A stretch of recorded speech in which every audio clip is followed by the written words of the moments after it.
Ladies and gentlemen, Matthew Dix.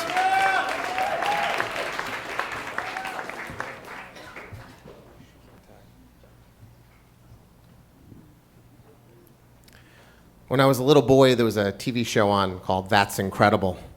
It was sort of reality TV before we had it. Normal people would do amazing things. So there were sword swallowers and cliff divers, and Tiger Woods was actually on it. At 5 years old, he could shoot par, the little son of a bitch. So I loved That's Incredible, mostly because I wanted to be incredible, even as a little boy, for the world in general, but in particular for my parents. I grew up with parents who were aggressively disinterested in my life.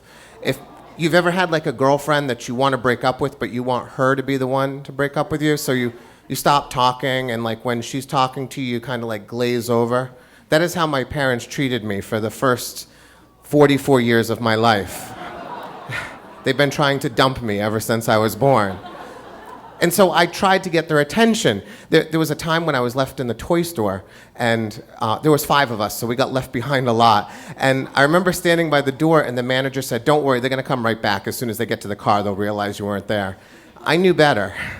30 minutes later, I was calling my house to tell my parents I was still at the toy store, and they needed to come back and pick me up. And so it was hard to get their attention. And so one day I decided I can use That's Incredible to get their attention. So I did my own That's Incredible shows in the backyard for my parents, and I would really orchestrate it well. So I had my brother Jeremy, I'd write a script, and he would read it as he was standing next to my parents, and I'd have my other brothers and sisters who were not involved in the stunt, they would be facing me with their backs to my parents. And so one of my stunts might be, I would lift up a cinder block over my head. So my brother would say, "Matt is going to lift up a cinder block over his head, and if he drops it, he will break his head." And so I'd lift it up, and then my brothers and sisters would flip over and go, "That's incredible!" But I watched the show, I was a connoisseur, so I knew that you had to raise the stakes on every stunt. So then Jeremy would say, "Now Matt is going to lift the cinder block over his head while Kelly pours fire ants onto his bare feet." And they would do it. We'd have the ants, and she'd dump the Tupperware container onto my feet, and I'd lift it, and my brothers and sister would flip over and go, "That's incredible!" And it didn't work. Like, they just didn't care that much about my stunts. But one day I was watching That's Incredible, and they had dedicated an entire episode to this guy who was going to jump over flaming cars. And it was a really big deal. And I watched this episode, and I was inspired. So we had a barn in the back of our house, and it had a peaked roof, but it also had an adjacent stall that had sort of a flat roof, but it was maybe angled at like an 85-degree angle. And I decided I was going to ride my bike off that barn roof. Now, I knew my brothers and sisters, most of them are pussies, so they weren't going to let me do it. But my sister had the same disregard for human life at that age that I did, so she was going to be the one who worked with me and helped me make this happen. So I got my bike up onto the roof, which was not an easy thing for like a 10-year-old kid to do.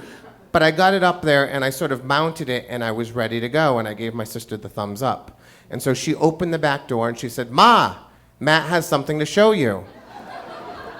And so as she came out onto the deck, I looked and saw her, we made eye contact, and then I went.